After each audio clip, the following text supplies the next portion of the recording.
નમસ્કાર વાલા વિદ્યાર્થી મિત્રો, આજે આપણે જોવાના છે ધોરણ 10 વિષય વિજ્ઞાન વિભાગ બી પ્રકરણ નંબર 12. એમાં પણ અસાઇનમેન્ટ તમારી કંઈ આ પ્રકારની આવી ગઈ 6 માર્કેટમાં. તમારા જોડે ન હોય તો આ વિડીયોના માધ્યમે દરેક આપણી પ્રકરણ નંબર 1 થી 11ના વિડીયો તમને જોવા મળી જશે વિભાગ બીના, બરાબર. આપણી યુટ્યુબ ચેનલ પર આ પ્રકરણ નંબર 12 છે અને આગળ પણ તમને જોવા મળશે. બીજા અપેક્ષિતના વિડીયો જોવા હોય તો નીચે તમે કોમેન્ટ કરો. તમારો રિસ્પોન્સ સારો આવતો હશે બધાનો તો આપણે બીજા અપેક્ષિતના પણ વિડીયો બનાવીશું, બરાબર. તો ચાલો આજે આપણે જોવાના છીએ વાર્ષિક પરીક્ષા જે અપેક્ષિત છે. વાર્ષિક પરીક્ષા અપેક્ષિત 2026નું સોલ્યુશન લઈને આવે છે આપણી યુટ્યુબ ચેનલ. એક જ યુટ્યુબ ચેનલ છે જે વિજ્ઞાન અપેક્ષિતનું સોલ્યુશન કરાવે છે વિદ્યાર્થી મિત્રો, બરાબર. જેના જોડે ન હોય એના જોડે ધોરણ 10 વિષય વિજ્ઞાન વિભાગ બી પ્રકરણ નંબર 12 ફ્રી PDF મેળવવા માટે નીચે કોમેન્ટ કરો અને વોટ્સઅપ ગ્રુપમાં જોડાઈ જાઓ. પ્રકરણ નંબર 12નું નામ છે વિદ્યાર્થી મિત્રો અહીં વિદ્યુત પ્રવાહની ચુંબકીય અસરો. પહેલો પ્રશ્ન છે ચુંબકીય રેખાઓની લાક્ષણિકતાઓ જણાવો. માર્ચ 24માં પૂછાઈ ગયેલો છે, IMP કહી શકાય. તો અહીં છે એકદમ સહેલું છે વિદ્યાર્થી મિત્રો, સમજી જશો તો આવડી જશે, બરાબર. તો અહીં ચુંબકીય ક્ષેત્રરેખા ઉત્તર ધ્રુવમાંથી નીકળે છે અને ચુંબકની બહારની બાજુએ દક્ષિણ ધ્રુવમાં દાખલ થાય છે, બરાબર. અને જ્યારે ચુંબકીય અંદરના ક્ષેત્રરેખાઓની દિશા તેના દક્ષિણ ધ્રુવથી ઉત્તર ધ્રુવ તરફ હોય છે. આમ ચુંબકીય ક્ષેત્રરેખાનો બંધ ગાળો રચે છે. ચુંબકીય ક્ષેત્રરેખાઓનો ધ્રુવો પાસે એકબીજાથી વધુ નજીક હોય છે અને જ્યાં ચુંબકીય પ્રબળ એટલે કે જ્યાં ચુંબકીય ક્ષેત્ર પ્રબળ હોય છે ચુંબકના મધ્યમ ભાગમાં અને ચુંબકથી દૂર તેઓ એકબીજાથી દૂર હોય છે જ્યાં ચુંબકીય ક્ષેત્રને નિર્બળ હોય છે, બરાબર. અહીં શું છે આ બંને એકદમ આવડી જાય એવા છે. 4 મુદ્દા છે, આમાં વધારે નથી. ચુંબકીય ક્ષેત્રરેખા ઉત્તર ધ્રુવમાંથી નીકળે છે અને બહારની બાજુ થઈને દક્ષિણ ધ્રુવમાં દાખલ થાય છે. જ્યારે ચુંબકીયની અંદરની ક્ષેત્રરેખાઓની દિશા તેના દક્ષિણ ધ્રુવથી ઉત્તર ધ્રુવ તરફ હોય છે. આમ ચુંબકીય ક્ષેત્રરેખા આમ બંધ ગાળો રચે છે. પહેલાં આમ અને પછી અહીંયાથી આમ, બરાબર. એટલે બંધ ગાળો રચે છે. અહીંયા શું કીધું છે ચુંબકીય ક્ષેત્રરેખા ધ્રુવો પાસે એકબીજાથી વધુ નજીક હોય છે. અહીંયા જ્યારે શું હતી એકદમ ક્ષેત્રરેખાઓ દૂર દૂર હતી વિદ્યાર્થી મિત્રો. અહીંયા તમે વાંચ્યું હશે કે ચુંબક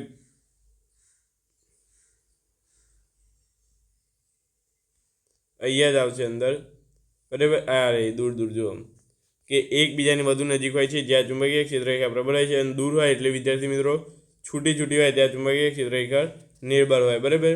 તો એ તમારે જોવાનું છે. ત્યાર પછી એ ત્રીજો છે ચુંબકીય ક્ષેત્રરેખાઓ કદાપી એકબીજાને છેદતી નથી કારણ કે જો છેદે તો છેદન બિંદુ પાસે અવકાશયંત્રની સિવાય ચુંબકીય ક્ષેત્રની 2 દિશાઓ દર્શાવે છે જે શક્ય નથી, બરાબર. જો ક્ષેત્રરેખાઓ સમાંતર અને એકબીજાથી સમાન અંતરે હોય તો તે સમાન ચુંબકીય ક્ષેત્ર દર્શાવે છે. મોસ્ટ ઇમ્પોર્ટન્ટ વિદ્યાર્થી મિત્રો IMP. પછી છે હોકાયંત્રની સોયને ગજિયા ચુંબકની નજીક લઈ જતા તેનું કોણાવર્તન કેમ થાય છે. તો હોકાયંત્રની સોય એક નાનું ગજિયા ચુંબક છે. તેને એક ઉત્તર ધ્રુવ અને બીજો દક્ષિણ ધ્રુવ હોય છે. જ્યારે હોકાયંત્રની સોયને ગજિયા ચુંબક પાસે લાવવામાં આવે છે ત્યારે તેની સોયના ધ્રુવો પર ગજિયા ચુંબકના ચુંબકીય ક્ષેત્રને લીધે બળો લાગે છે. પરિણામે સોયનું કોણાવર્તન થાય છે. ત્યાર પછી ત્રીજો પ્રશ્ન જોઈએ. 2 ચુંબકીય ક્ષેત્રરેખાઓ કદાપી એકબીજાને છેદતી કેમ નથી. આગળ આપણે આ જ પ્રશ્ન જોયો, બરાબર. અહીંયા જોઈ શકો છો કે ચુંબકીય ક્ષેત્રરેખા કદાપી એકબીજાને છેદતી નથી કારણ કે જો છેદે તો છેદન બિંદુ પાસે હોકાયંત્રની સોય ચુંબકીય ક્ષેત્રની 2 દિશાઓ દર્શાવે છે જે શક્ય નથી. એ જ આમાં તમારે લખવાનું છે.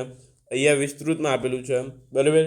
તો આપેલ બિંદુ ચુંબકીય ક્ષેત્ર બીની દિશા તે બિંદુએ ચુંબકીય ક્ષેત્રરેખાને સ્પર્શ દોરી મેળવી શકાય છે. જો 2 ચુંબકીય ક્ષેત્રરેખાઓ એકબીજાને છેદે તો તેનો અર્થ એ થાય છે કે છેદન બિંદુ પાસે ચુંબકીય ક્ષેત્રની 2 દિશાઓ હોય છે જે શક્ય નથી કારણ કે ચુંબકીય ક્ષેત્ર એ અવકાશમાં આપેલ બિંદુએ સદિશ રાશિ છે. તેથી તે એક જ દિશામાં હોય છે, 2 દિશામાં હોતી નથી. ક્વેશ્ચન નંબર 4 છે ચુંબકીય ક્ષેત્રમાં મૂકેલા વિદ્યુત પ્રવાહ ધારિત સળિયા પર કઈ સ્થિતિમાં મહત્તમ ચુંબકીય બળ લાગે છે અને કઈ સ્થિતિમાં ચુંબકીય બળ નહીં લાગે? તો અહીંયા જવાબ છે જ્યારે વાહક સળિયામાંથી વહેતો પ્રવાહ વિદ્યુત પ્રવાહની દિશા અને ચુંબકીય ક્ષેત્રની દિશા પરસ્પર લંબ હોય છે ત્યારે સળિયા પર મહત્તમ બળ લાગે છે, અને જ્યારે સળિયામાંથી વહેતા વિદ્યુત પ્રવાહની દિશા ચુંબકીય બળની દિશા એક સમાન હોય અથવા વિરુદ્ધ હોય ત્યારે વાહક સળિયા પર ચુંબકીય બળ લાગતું નથી. ત્યાર પછી છે ઇલેક્ટ્રોમેગ્નેટના ઉપયોગો જણાવો. બરાબર, તો અહીંયા તેનો જવાબ છે તેનો ઉપયોગ વિદ્યુત ઘંટડી, વિદ્યુત પંખા, ટેલિગ્રાફ, વિદ્યુત ટ્રેન, વિદ્યુત મોટર, જનરેટર જેવા ઉપકરણોમાં કરવામાં આવે છે. બીજો છે લોખંડનો પટરો જેવી ભારે વસ્તુ ઉંચકવા માટે તેની હેરફેર કરવા માટે બંદરમાં થાય છે. ત્રીજો અહીંયા આપેલો છે શરીર પર પડેલા ઘામાંથી લોખંડના નાના નાના ટુકડાને દૂર કરવા માટે મેડિકલ ક્ષેત્રે તેનો ઉપયોગ થાય છે. છઠ્ઠો ક્વેશ્ચન છે વિદ્યુત શોર્ટ સર્કિટ ક્યારે થાય છે તેનાથી થતું નુકસાન સમજાવો. તો વિદ્યુત પુરવઠાની લાઇનમાં લાઈવ વાયર અને ન્યુટ્રલ વાયર બંને જ્યારે એકબીજા સાથે સીધા અકત્રિત રીતે વાહક તારના મારફતે સંપર્કમાં આવે છે ત્યારે વિદ્યુત શોર્ટ સર્કિટ થાય છે. વિદ્યુત શોર્ટ સર્કિટ થાય છે ત્યારે પરિપથનો અવરોધ લગભગ શૂન્ય થાય છે. પરિણામે પરિપથના મોટા મૂલ્યો વિદ્યુત પ્રવાહમાં વહેવા લાગે છે. તેથી વાયર ખૂબ જ ગરમ થાય છે. આમ થવાથી ઘરનું વાયરિંગ બળી જાય છે, પણ વિદ્યુત શોક, આગ, વિદ્યુત ઉપકરણોને નુકસાન પણ થઈ શકે છે. આઈએમપી છે, તૈયાર કરી લેજો. ત્યાર પછી તમારે સાતમો છે વિદ્યુત પ્રવાહની ચુંબકીય અસર એટલે શું? વિદ્યુત પ્રવાહની ચુંબકીય અસર પર કાર્ય કરતા સાધનોના નામ આપો. તો વાહક તારમાં વિદ્યુત પ્રવાહ પસાર કરતા વાહકની તારની આસપાસ ચુંબકીય ક્ષેત્ર ઉત્પન્ન થાય છે. આમ વાહક તાર ચુંબકીય તરીકે વર્તે છે. આને વિદ્યુત પ્રવાહની ચુંબકીય અસર કહે છે. વિદ્યુત પ્રવાહની ચુંબકીય અસર પર કાર્ય કરતા સાધનોના નામ વિદ્યુત ઘંટડી અને વિદ્યુત મોટર. બરાબર, આ તમે યાદ રાખજો. આ તમારે હેતુલક્ષીમાં પણ પૂછાય છે. બે નામ આપો, વિદ્યુત ઘંટડી અને વિદ્યુત મોટર. બરાબર, એસી અને ડીસી પ્રવાહ મોસ્ટ ઇમ્પોર્ટન્ટ પૂછાય છે. બરાબર, તો એસી અને ડીસી પ્રવાહ. તો એસી પ્રવાહ પહેલાં આપણે જોઈ લઈએ. તો તેની દિશા સમયના નિયમિત અંતરાલમાં ઉલટાય છે. તેનું ઉત્પાદન સસ્તું છે. આ પ્રવાહને દૂરના અંતરે લઈ જતા વીજળીનો વય પ્રમાણમાં ઓછો થાય છે. જ્યારે તેને માત્ર એક જ દિશામાં વહે છે, ડીસી પ્રવાહ માત્ર એક જ દિશામાં વહે છે, તેનું ઉત્પાદન મોંઘું છે. આ પ્રવાહને દૂરના અંતરે લઈ જતા વીજળીનો વય વધારે થાય છે. બરાબર, તો આટલું તમારે છે. 3 મુદ્દામાંથી તમારે 3 મુદ્દા લખશો ત્યારે તમારે 2 ગુણ મળશે. અથવા આગળ આપણે 2 મુદ્દા લખો તો પણ તમને કેટલા 2 ગુણ મળી જાય વિદ્યાર્થી મિત્રો. બરાબર, અહીંયા તમને આવો પ્રોફિટ થાય. 2 મુદ્દા લખો તો પણ 2 ગુણ મળે, 3 મુદ્દા લખો તો પણ 2 ગુણ મળે. બરાબર, 2 મુદ્દા લખશો તો પણ તમને 2 ગુણ મળવા પાત્ર છે. તો ચાલો આગળ આપણે હવે જોઈએ મોસ્ટ ઇમ્પોર્ટન્ટ ફ્લેમિંગના ડાબા હાથનો નિયમ જણાવવાનો છે. બરાબર, ફ્લેમિંગના ડાબા હાથનો નિયમ લખો.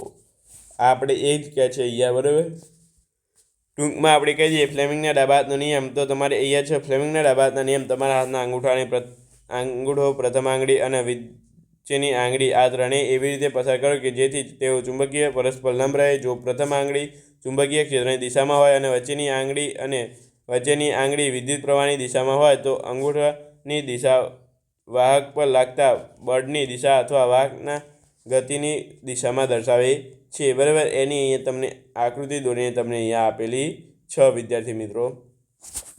મોસ્ટ ઇમ્પોર્ટન્ટ બીજી વાર કહું છું તમને, ફ્લેમિંગના ડાબા હાથનો નિયમ અથવા તમારે જમણા હાથનો પણ એક નિયમ છે, એ પણ પૂછાઈ શકે છે. બરાબર, તો અહીંયા તમારા ડાબા હાથના અંગૂઠો, પ્રથમ આંગળી અને વચ્ચેની આંગળી આ ત્રણેય એવી રીતે પ્રસાર કરો કે જેથી તેઓ એકબીજાની પરસ્પર લંબ રહે. જો પ્રથમ આંગળી ચુંબકીય ક્ષેત્રની દિશામાં હોય અને વચ્ચેની આંગળી વિદ્યુત પ્રવાહની દિશામાં હોય તો અંગૂઠાની દિશાની વાહક પર લાગતા બળની દિશા અથવા વાહકના ગતિની દિશા દર્શાવે છે. ત્યાર પછી અહીંયા જોઈ લઈએ જમણા હાથના અંગૂઠા પરનો નિયમ સમજાવો. તો અહીં તમારે છે અથવા કરીને છે કે સુરેખ પરિપથ અથવા કરીને છે સુરેખ વિદ્યુત પ્રવાહ આધારિત વાહકની આસપાસ ઉદ્ભવતા ચુંબકીય ક્ષેત્રની દિશા નક્કી કરવા માટે નિયમ જણાવો. આ નિયમને આકૃતિ દોરી સમજાવો.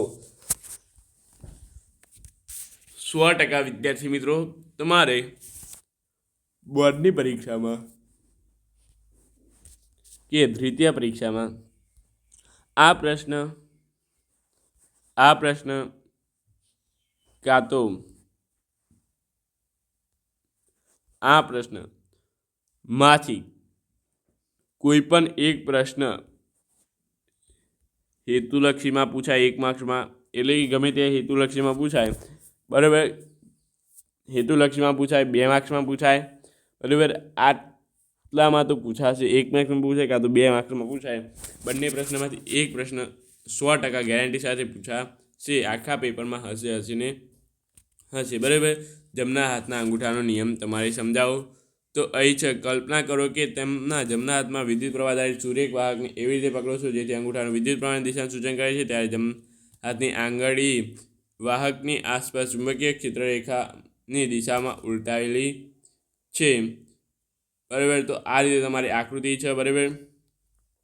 આ સુરેખ વાહક છે અને તમારે હાથ એ રીતે મૂકવાનું છે જેથી અંગૂઠો વિદ્યુત પ્રવાહની દિશામાં આવે. તો આ ચુંબકીય ક્ષેત્ર રેખાઓ મિત્રો આમ ફરે, બરાબર. જે આ આંગળીઓ છે ને આમ, એ બાદ તમારી ચુંબકીય વિદ્યુત ક્ષેત્ર રેખા હોય અને અંગૂઠાની દિશા એ વિદ્યુત પ્રવાહની દિશા નક્કી કરી શકાય. ત્યાર પછી ચેપ્ટર નંબર 13 આપણે બીજા વિડીયોમાં જોવાના છે વિદ્યાર્થી મિત્રો. આ વિડીયોને આટલી જ એન્ડ કરીએ છીએ. વિડીયોને લાઇક શેર અને સબસ્ક્રાઈબ કરવાનું ભૂલતા નહીં. આપણે મળીશું નવા વિડીયો સાથે. Thank you so much. Video જોવા બદલ તમારો ખૂબ ખૂબ આભાર.